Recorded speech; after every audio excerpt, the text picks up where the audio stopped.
അച്ഛനും അമ്മയും കൂടെ ഒക്കെ ഉള്ളത് നല്ലതാണ്. എൻ്റെ അഭിപ്രായത്തിൽ നല്ല ആർട്ടിസ്റ്റ് ആണെങ്കിൽ ഇംപ്രവൈസ് ചെയ്ത് ചെയ്യുന്നതാണ് നല്ലത്. അപ്പൊ ഇത് ചെയ്തുകൊണ്ടിരിക്കുമ്പോൾ തന്നെ പുള്ളി അത് എൻജോയ് ചെയ്യുന്ന നമുക്ക് കാണാൻ ഡയറക്ടർ ഇത് ചെയ്ത് എപ്പോ ഇത് തീർത്ത് നമുക്കൊന്നും ചിരിക്കാന്ന് പറഞ്ഞിരിക്കുക. ഞാൻ ആദ്യം അഭിനയിക്കുന്ന മതിലുകൾ എന്ന് പറയുന്ന സിനിമയിലാണ്, സിനിമ അഭിനയിക്കുന്ന അതിലാണ്. ജപ്പാനിൽ നടന്ന ഒരു ഫെസ്റ്റിവൽ ഫുക്കോക്ക ഇന്റർനാഷണൽ ഫെസ്റ്റിവൽ. അപ്പോൾ ഇവരുടെ സക്കലയുടെ കഥയാണ് ഭാസ്കര പട്ടേലിന്റെ ജീവിതം. അതൊക്കെ ഭയങ്കര കോൺട്രിബ്യൂഷൻ ഒക്കെ തിരിച്ചു.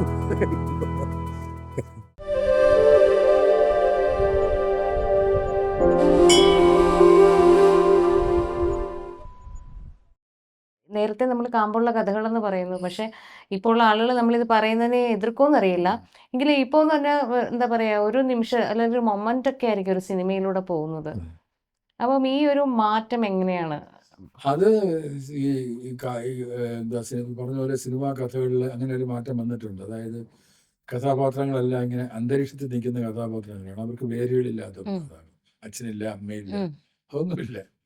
അവരുടെ ഏതെങ്കിലും ഒരു പ്രത്യേക മോമെന്റോ അല്ലെങ്കിൽ പ്രത്യേക സന്ദർഭമായി എടുക്കുന്നുള്ളൂ അവർ. അതേ ഉള്ളൂ. അല്ലാതെ അവരുടെ റൂട്ട്സ് അന്വേഷിച്ച് പോകുന്നേ ഇല്ല. ആ റൂട്ടും കൂടെ ഉണ്ടെങ്കിൽ ഒരു സുഖമുണ്ട്. അങ്ങനെയാണ്. അച്ഛനും അമ്മയും കൂടെ ഒക്കെ ഉള്ളത് നല്ലതാണ്.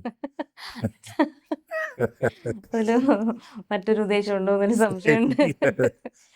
എന്നാലും അങ്ങനെ ചലഞ്ചിങ് ആയിട്ട് തോന്നിയ, അതായത് പഴയ സമയത്ത് അഭിനയിച്ച് ഇങ്ങനെ വന്ന് പുതിയ ആളുകളായിട്ട് ഒത്തുപോകാൻ പറ്റില്ല, അല്ലെങ്കിൽ ഇങ്ങനെ അങ്ങനെ എന്തെങ്കിലും ഒരു തോന്നിയിട്ടുണ്ട്? അങ്ങനെ വന്നിട്ടില്ല. കാരണം എല്ലാവരും വളരെ സ്നേഹമായിട്ട് തന്നെയാണ് പെരുമാറുന്നത്. അങ്ങനെ പ്രത്യേകിച്ച് ഒരു സെറ്റിലും കലുഷിതമായ അന്തരീക്ഷം വളരെ പ്രൊഫഷണലായിട്ട് പിന്നെ സ്വന്തം ഫീൽഡിനെ കരുതുന്ന ഒരാളാണ് ഗോപകുമാർ ചേട്ടൻ. കാരണം ആവശ്യമില്ലാത്ത ഒരു കാര്യത്തിലും തലയിടത്തില്ല. അഭിനയിക്കുക, തിരിച്ചു വരിക, അല്ലെ? സമയത്തിറങ്ങും. അവര് പറയുന്ന പോലെ അല്ല, കഥാപാത്രം എഴുതി വെച്ചിരിക്കുന്ന പോലെ അഭിനയിക്കും. ചിലപ്പോൾ എഴുതി വെച്ചതിനേക്കാളും അല്ലാതെ അഭിനയിക്കാൻ പറയാൻ പറ്റില്ല. ഏതെങ്കിലും ഒന്നേ പറ്റുള്ളൂ. എഴുതി വെക്കുന്നത് പോലെ അഭിനയിക്കാനും പിന്നെ അവർ പറയുന്ന പോലെ രണ്ടും കൂടെ പറ്റില്ല. രണ്ടും ഒന്നായാലും വലിയ ബുദ്ധിമുട്ടാണ്. ഇതില എന്തോ കുത്തിയതുപോലെ തോന്നി. അല്ല, ചിലര് അത് എഴുത്തില്ല കാണില്ല. ഇപ്പൊ എഴുത്തില്ല എന്ന് പറയുന്നല്ലോ. ഇപ്പൊ എഴുത്തൊന്നുമില്ല. ഇപ്പോ ഈ ഒരു സിനിമ എന്ന് പറയുമ്പോൾ ആളുകളെയൊക്കെ വിളിച്ചിട്ട് സ്റ്റോറി പറഞ്ഞു കൊടുക്കും. നിങ്ങൾ എന്താ പറയാ, പെരുമാറിക്കോ, ബിഹേവ് ചെയ്യൂ എന്ന് പറയുന്നതാണ് എന്നും കേട്ടിട്ടുണ്ട്. ആണോ?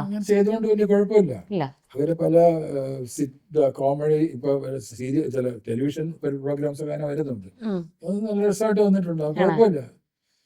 പക്ഷെ അതില് പറയുന്ന പോലെ നല്ല ആർട്ടിസ്റ്റ് ആയിരിക്കും. അങ്ങനെയുള്ളതില് നല്ല ആർട്ടിസ്റ്റ് ആണെങ്കിലേ പറ്റുള്ളൂ, അല്ലെങ്കിൽ പറ്റില്ല, വീണു പോകും. നല്ല ആർട്ടിസ്റ്റ് ആണെങ്കിൽ അവരെ ഇംപ്രവൈസ് ചെയ്ത് ചെയ്യാൻ പറയാം. എന്റെ അഭിപ്രായത്തിൽ നല്ല ആർട്ടിസ്റ്റ് ആണെങ്കിൽ ഇംപ്രവൈസ് ചെയ്ത് ചെയ്യുന്നതാണ് നല്ലത്. ഒരു സ്റ്റോറി പറഞ്ഞു കൊടുത്ത്, സന്ദർഭം പറഞ്ഞു കൊടുത്ത്. ഉണ്ണികൃഷ്ണനെ പോലെ ഒരു ആർട്ടിസ്റ്റിന്റെ അടുത്ത് നമ്മൾ എങ്ങനെ അഭിനയിക്കണമെന്ന് പറഞ്ഞു കൊടുക്കാതിരിക്കുന്നതാണ് നല്ലത്.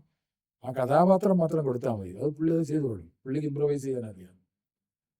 ശങ്കരാടിക്ക് അതുപോലെ ആ ക്യാരക്ടർ ഇംപ്രവൈസ് ചെയ്യാനാണ്. അപ്പൊ അതുപോലുള്ള ഇംപ്രവൈസ് ചെയ്യാൻ അറിയാവുന്ന ആൾക്കാർക്ക്, അല്ലെങ്കിൽ സ്വന്തമായിട്ട് ക്രിയേറ്റ് ചെയ്യാൻ അറിയാവുന്ന ആൾക്കാർക്ക് വളരെ സ്വാതന്ത്ര്യമായിട്ട് വിടുന്നത് നല്ലത്.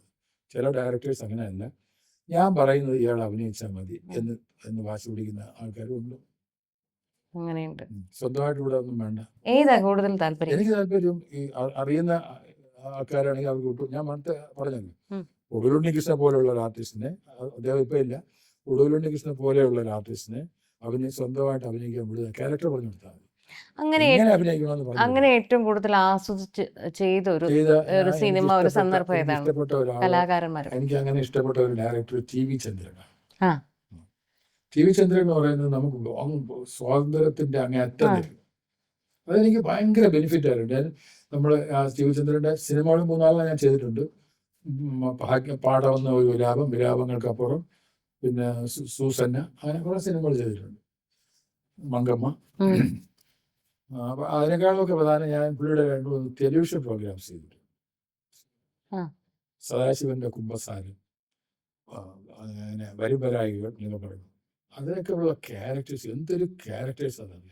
അതിനകത്ത് നമ്മളെ സ്ക്രിപ്റ്റ് വന്നു കഴിഞ്ഞാൽ, നമ്മൾ സ്ക്രിപ്റ്റ് വായിച്ചു കഴിഞ്ഞാൽ പിന്നെ നമ്മുടെ ഇഷ്ടത്തിനനുസരിച്ച്, എനിക്ക് എൻ്റെ ഇഷ്ടത്തിനനുസരിച്ച് ചെയ്യാൻ പറ്റും. അപ്പൊ ഇത് ചെയ്തുകൊണ്ടിരിക്കുമ്പോൾ തന്നെ പുള്ളി അത് എൻജോയ് ചെയ്യുന്നത് നമുക്ക് കാണാൻ പറ്റും.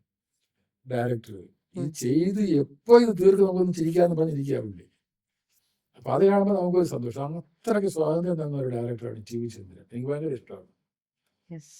പിന്നെ അടൂർ സാറിന്റെ നമ്മൾ അതിലേക്കാണ് ഞാൻ വരുന്നത്. അപ്പം ഇന്ത്യൻ സിനിമ എടുത്തു നോക്കുമ്പോൾ അതിൽ അടയാളപ്പെടുത്തിയ വളരെ റെയറായിട്ടുള്ള സംവിധായകരിൽ ഒരാളാണ് അടൂർ സാർ. ലോക സിനിമയിൽ തന്നെ ഇന്ത്യയുടെ എന്താ പറയുക ഒരു പരിച്ഛേദം എന്ന് തന്നെ പറയാം അദ്ദേഹത്തിൻ്റെ സിനിമകൾ എന്ന് പറയുന്നത്. അപ്പം അങ്ങനെ ഒരു ആളുടെ കൂടെ ഒന്നിലധികം സിനിമകളിൽ വർക്ക് ചെയ്യുക എന്ന് പറയുന്നത് തന്നെ ഏറ്റവും വലിയ അംഗീകാരമാണ്. അപ്പോൾ ആ ഒരു എക്സ്പീരിയൻസ് എല്ലാ നേട്ടങ്ങൾക്കും കാരണം ആദ്യം ഞാൻ അടൂർ സാറിന്റെ പടത്തിൽ അഭിനയിച്ചു എന്നുള്ളതാണ്. ഞാൻ ആദ്യം അഭിനയിക്കുന്ന മതിലുകൾ എന്ന് പറയുന്ന സിനിമയിലാണ്. സിനിമ അഭിനയിക്കുന്ന അതിലാണ്.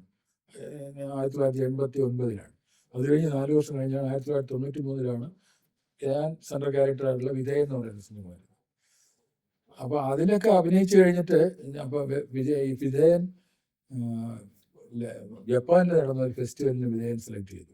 ഫുക്കുവോക്ക ഇന്റർനാഷണൽ ഫെസ്റ്റിവൽ, ഒരു ഏഷ്യൻ ഫെസ്റ്റിവലാണ്. അതിലേക്ക് പോയി. അതിലെ ഫിലിം സെലക്ട് ചെയ്തു. അപ്പോൾ അതിൽ അഭിനയിച്ച ഒരാളിനെ കൂടെ കൊണ്ടുപോകും. അപ്പോൾ അങ്ങനെ ഞാനും കൂടെ പോയി. അപ്പോൾ ലോകത്തുള്ള എല്ലാ ഡയറക്ടേഴ്സും അവിടെ വന്നിട്ടുണ്ട്. ഏഷ്യൻ ഡയറക്ടേഴ്സ് എല്ലാവരും ഉണ്ട്. എന്നാലും അവരെല്ലാവരും ചോദിക്കുന്നത് വെൻ ഈസ് അടൂർ കമ്മിങ് എന്നാണ്. അത്രയ്ക്ക് എല്ലാവരും മതിക്കുന്ന ഒരു ഡയറക്ടറാണ് അദ്ദേഹം. അങ്ങനെ കാണുന്ന സിനിമയിൽ 3-4 സിനിമയിൽ എനിക്ക് ചെയ്യാൻ പറ്റുന്ന വലിയ കാര്യം. പക്ഷെ ഈ പറഞ്ഞ പോലെ അടൂർ സാറ് കുറച്ചുകൂടെ റെസ്ട്രിക്ഷൻസ് ഉള്ള ആളാണ്. അതായത് സിനിമ സംവിധായകന്റെ കലയാണ് എന്ന് പറയാൻ അവകാശമുള്ള ഒരൊറ്റ ആളെ എന്റെ മനസ്സിൽ തോന്നിയിട്ടുള്ളൂ. പുള്ളിയാണ്. കാരണം എല്ലാം ചെയ്യുന്നത് പുള്ളിയാണ്. അന്നത്തെ കാലത്ത് ടൈപ്പ് റൈറ്ററിൽ സ്ക്രിപ്റ്റ് ടൈപ്പ് ചെയ്യുന്നത് തൊട്ട് പുള്ളിയാണ്.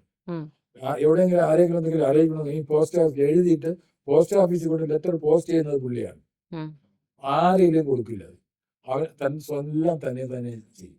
അത്രയ്ക്ക് എല്ലാ സിനിമ തൻ്റെതാണ്. അഭിനയിക്കുന്നതും പുള്ളി പറയുന്നതനുസരിച്ച് അഭിനയിക്കാൻ പറ്റും. അതിന്റെ രീതിയുണ്ട്. എനിക്ക് പക്ഷെ ഒരുപാട് സ്വാതന്ത്ര്യം കിട്ടിയിരുന്നു. ഞാൻ ആ ക്യാരക്ടറിൽ അങ്ങനെ ആയതുകൊണ്ടായിരിക്കും. അതിലെന്തെങ്കിലും തയ്യാറെടുപ്പ് കൂടുതൽ വേണ്ടി വന്നിട്ടുണ്ടോ? അതില് എനിക്ക് നേരത്തെ പബ്ലിഷ് ചെയ്ത കഥയാണ്. സക്കറിയയുടെ ഭാസ്കര പട്ടേലും എൻ്റെ ജീവിതവും എന്ന് പറയുന്ന ഒരു നോവലാണ്. ഒരു കഥ. അപ്പൊ ആ കഥ ഇത് അഭിനയിക്കണമെന്ന് പറഞ്ഞ് എന്നെ പുള്ളിയുടെ വീട്ടിലേക്ക് വിളിച്ചു. മീനാട് അത് മധുരകൾ കഴിഞ്ഞിട്ട് 4 വർഷം കഴിഞ്ഞാണ്. മധുരകളിൽ ഞാൻ അഭിനയിച്ചിട്ടുണ്ട്. അപ്പൊ ഇതിന് അടുത്ത സിനിമ 4 വർഷം ആയില്ലേ, 2 സിനിമ തുടങ്ങണ്ടേ എന്നൊക്കെ പറഞ്ഞ് മമ്പിനെ തുടങ്ങണം. ഞാൻ തുടങ്ങാൻ പോകുന്നുണ്ട്. അതില് മമ്മൂട്ടിയുണ്ട്, പിന്നെ ഗോപാൽ ഒരു വേഷം ചെയ്താൽ കൊള്ളാമെന്നുണ്ട് എന്നൊക്കെ പറഞ്ഞു.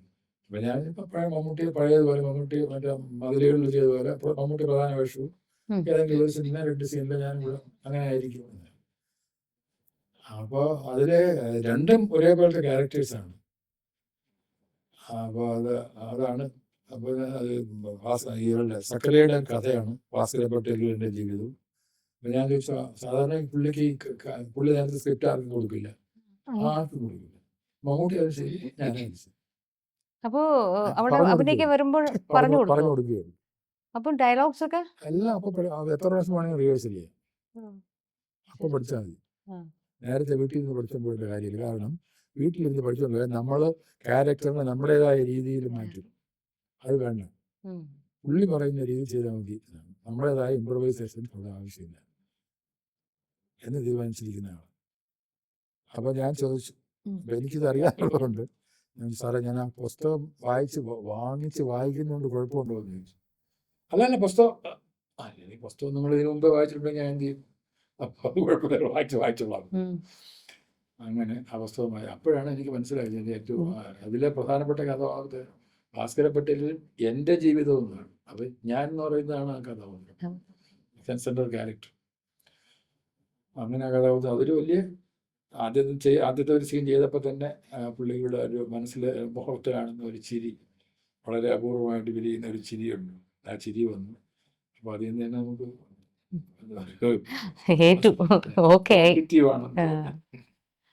ഏറ്റവും ഡിഫിക്കൽട്ടായിട്ട് തോന്നിയ എന്തെങ്കിലും ഒരു ഭാഗമുണ്ടോ അതില്? ഞാൻ ഇത് മുൻപ് പറഞ്ഞിട്ടുള്ളത്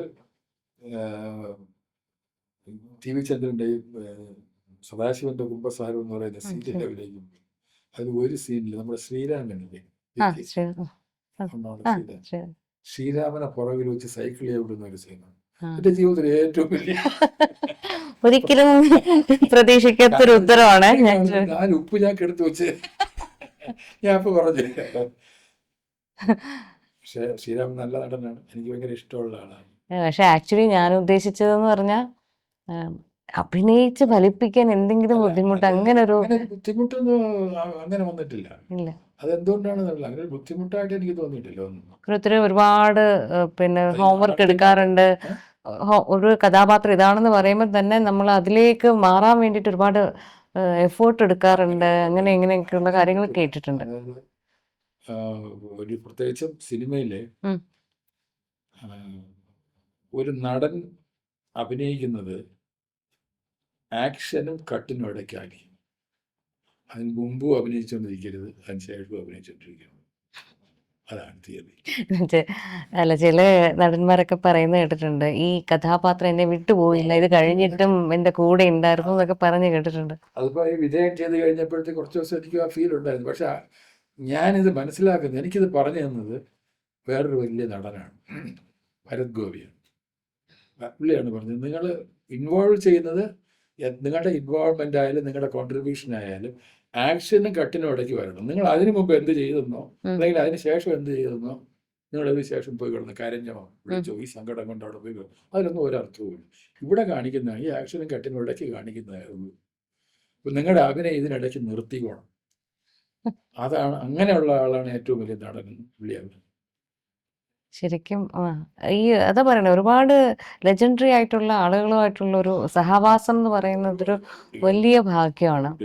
തിലകൻ, പിന്നെ ഏറ്റവും കൂടുതൽ ഇൻഫ്ലുവൻസ് ചെയ്ത ആരാണ്?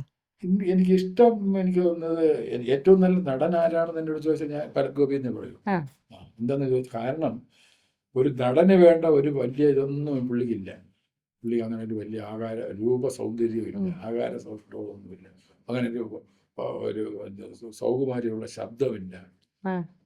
എന്നിട്ടും പുള്ളി ചെയ്ത ഒരു ക്യാരക്ടേഴ്സ് അത് വേറെ ആർക്കും ചെയ്യാൻ പറ്റില്ല.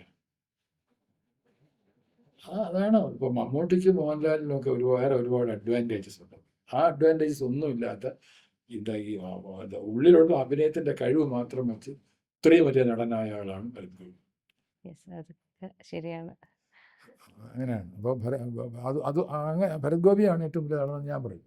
ഗോപകുമാർ ചേട്ടനുമായിട്ട് സംസാരിക്കുമ്പോൾ ഇതുപോലെയുള്ള നല്ല നല്ല കാര്യങ്ങളാണ് നമ്മുടെ ഓർമ്മയിലേക്ക് വരുന്നത്. ശരിക്കും മലയാളികൾ എപ്പോഴും എന്താ പറയണേ, അഭിമാനത്തോടെ ഓർക്കുന്ന കുറച്ചധികം മുഖങ്ങളെ ഞങ്ങൾക്ക് ഇപ്പോഴും ഓർമ്മിപ്പിച്ചു എന്നുള്ളതാണ്. സീൻ അഭിനയിക്കുമ്പോൾ എന്ത് സുഖം എന്നറിയാം. പുള്ളിയുടെ ഒരു കോൺട്രിബ്യൂഷൻ എന്ന് പറയുന്നത് മങ്കമ്മ എന്ന് പറയുന്ന ഒരു സീനിലെ ഒരു സിനിമയിൽ, വളരെ പ്രസിദ്ധമായ സിനിമ, രേവതി അഭിനയിച്ച, അതിലെ ഈ നെടുമുടി വേണം ഞങ്ങൾ രണ്ടും കൂടെ നടക്കുന്ന ഒരു സീന്, കള്ള് കുടിച്ചിട്ട് വരികയാണ്. അപ്പോൾ ഇതിനിടയ്ക്ക് ഈ കള്ളൊടിച്ച് ഒരു ലെങ്തി ഷോട്ടാണ്, ഒരു 5 മിനിറ്റോളം ഉള്ള ഒരു ലെങ്തി ഷോട്ടാണ്, ട്രാക്കൊക്കെ ഇട്ട്. അപ്പോൾ ഇതിൽ ഈ കള്ളുടിച്ചിട്ടാണല്ലോ വരുന്നത്. അപ്പോൾ ഈ മുണ്ട് അഴിഞ്ഞു പോകുന്നുണ്ട്. ഈ മുണ്ട് അഴിഞ്ഞു പോകുന്ന ഈ ഷോട്ട് മുഴുവൻ പുള്ളി മുണ്ടുടുക്കാനുള്ള ശ്രമമുണ്ട്. ഒരിക്കലും ശരിയാവില്ല. നമുക്കിപ്പോൾ ശരിയാവുന്നു, പക്ഷെ കറക്റ്റ് അല്ല അത്.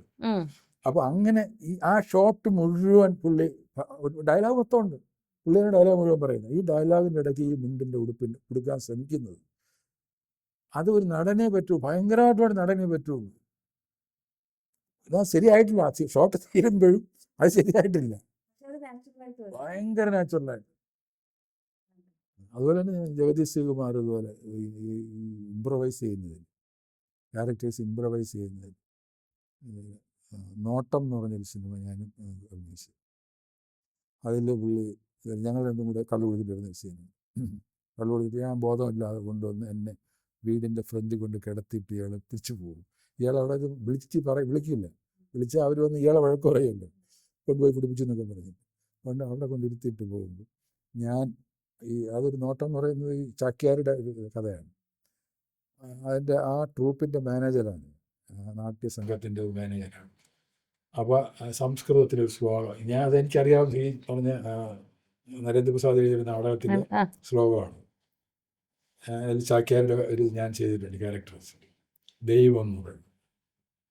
അപ്പോൾ ഞാൻ അതിൽ ശ്ലോകം ചൊല്ലി. അപ്പോൾ ഷോട്ട് ഓക്കെ എന്ന് പറഞ്ഞു, ഡയറക്ടർ ഓക്കെ എന്ന് പറഞ്ഞു, നമുക്ക് ഒരു പ്രാവശ്യം എടുക്കാം. അപ്പോൾ ഞാൻ ഇയാൾ ഇറങ്ങിപ്പോയതിന് ശേഷം ഞാനിതിങ്ങനെ ശ്ലോകം ചൊല്ലുന്നുണ്ട്. ആ ബാക്ക്ഗ്രൗണ്ടിൽ എൻ്റെ ശബ്ദം ഇത് കേട്ടോണ്ടിരിക്കുന്നു, ഇയാൾ ഇറങ്ങി പോകുന്നുണ്ട്. അപ്പോൾ പുള്ളി പറഞ്ഞു ഒന്നുകൂടെ എടുക്കാമെന്ന് പറഞ്ഞു. ഓക്കെ എന്ന് പറഞ്ഞതാണ്, ഒന്നുകൂടെ എടുക്കാമെന്ന്. ഇല്ല ശ്രീമാർ ജോയ് ശ്രീമാർ അങ്ങ് ശരി എന്ന് പുള്ളി പറഞ്ഞാൽ പിന്നെ എടുത്തപ്പോൾ പുള്ളി ഞാനിങ്ങനെ ശ്ലോകം ചൊല്ലിയപ്പോൾ പുള്ളി പോകുന്ന പോക്കിൽ സംസ്കൃതത്തിൽ അടിച്ചേ അത് കൈന്നിടാൻ കൈ ഇതിടാൻ വേണ്ടിയിട്ടാണ്. അതൊക്കെ ഒരു ഭയങ്കര കോൺട്രിബ്യൂഷൻ. ആൾക്കാർ ചിരിച്ചു.